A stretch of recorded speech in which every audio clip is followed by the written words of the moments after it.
Assalamu alaikum dear student. Today we will discuss physics class 9 chapter number 6 work and energy।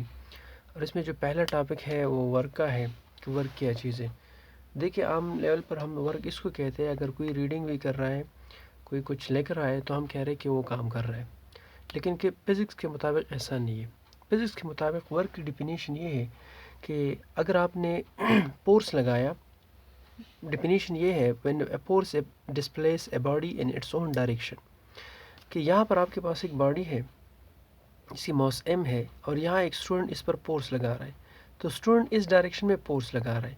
और अगर ये body यहाँ पर इस डिफिनीशन के मुताबिक ये है force displace a body in its own direction, जिस डायरेक्शन में फोर्स लग रहा है उसी डायरेक्शन में बॉडी ने डिस्प्लेसमेंट भी तो किया, तब आप कह सकते हैं कि बॉडी ने वर्क डन किया।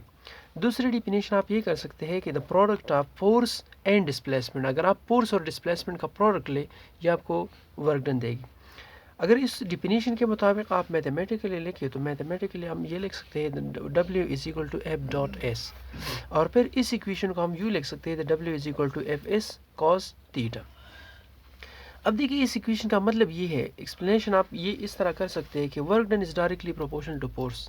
अगर आपके पास फोर्स ज़्यादा है तो आपकी वर्क डन भी ज़्यादा होगी, और अगर आपके पास डिस्प्लेसमेंट ज़्यादा है the work done is directly proportional to displacement, अगर डिस्प्लेसमेंट ज़्यादा है तो आपकी वर्क डन भी ज़्यादा होगी।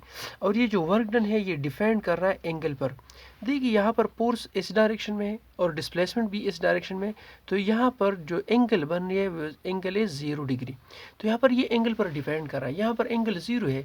तो अगर आप पुट कर ले कि ये जो फोर्स वर्क डन है that is depend upon the angle, और एंगल जो है वो फोर्स और डिस्प्लेसमेंट के दरमियान एंगल बन रही है, तो अगर आप एंगल पुट कर ले कि एंगल आपके पास 0 डिग्री है, F theta is equal to 0 degree, then the work done will be maximum. और ये इस तरह मैक्सिमम बन जाएगा W is equal to F S, और कॉज यहाँ पर अगर आप 0 डिग्री पुट कर ले तो कॉज 0 डिग्री 1 के बराबर है, और फिर आप लिख सकते हैं the work done is equal to F S. इसलिए हमने इसको लिखा that the work done is maximum, लेकिन इसकी वैल्यू पॉजिटिव आ रही है तो हम लिख सकते हैं the work done will B positive. अब अगर आपके पास जो एंगल है वो 90 डिग्री के बराबर है, इसका मतलब ये है कि यहाँ पर एक स्टूडेंट है और इसके हाथ में एक बैग है या एक बुक पड़ा हुआ है, ये इस पर अपवर्ड डायरेक्शन में फोर्स लगा रहा है और ये इसी डायरेक्शन में जा रहा है ये स्टूडेंट, तो ये बॉक्स जो है इसी डायरेक्शन में डिस्प्लेसमेंट कवर कर रहा है। अब अगर आप देखें फोर्स और डिस्प्लेसमेंट के दरमियान जो एंगल है वो 90 डिग्री बन रही है। The body applied a force on an object and it curved the displacement. The angle between the force and displacement is 90 degree. तो यहाँ पर आप लिख सकते हैं कि W is equal to Fs और cos, यहाँ पर एंगल आप पुट कर ले 90 डिग्री, तो हमें ये पता है कि cos 90 degree is equal to 0। अगर फिर आप लिख सकते हैं work done is equal to यहाँ पर Fs कर ले और 0 अगर इसके साथ आप मल्टीप्लाई कर ले तो आपकी वर्क डन क्या आएगी, the work done will be equal to 0। तो आप यहाँ से कह सकते हैं the work done will be 0। फिर आप ये लिख सकते हैं कि अगर आप एक डायरेक्शन में फोर्स लगा रहे हैं और इसके अपोजिट इन डायरेक्शन में डिस्प्लेसमेंट तो हो रहा है। जिस तरह अगर आपके पास यहाँ पर एक पुली है और इसके साथ आप एक रस्सी बांध लें, यहाँ पर आप इसी डायरेक्शन पर या इसके साथ मास कनेक्ट अटैच किया है, इस डायरेक्शन पर डाउनवर्ड डायरेक्शन में आप फोर्स लगा रहे हैं और ये इसकी अपवर्ड डायरेक्शन में डिस्प्लेसमेंट तो कर रहा है, तो अब दोनों के दरमियान जो एंगल बन रही है वो थीटा 180 डिग्री के बराबर है।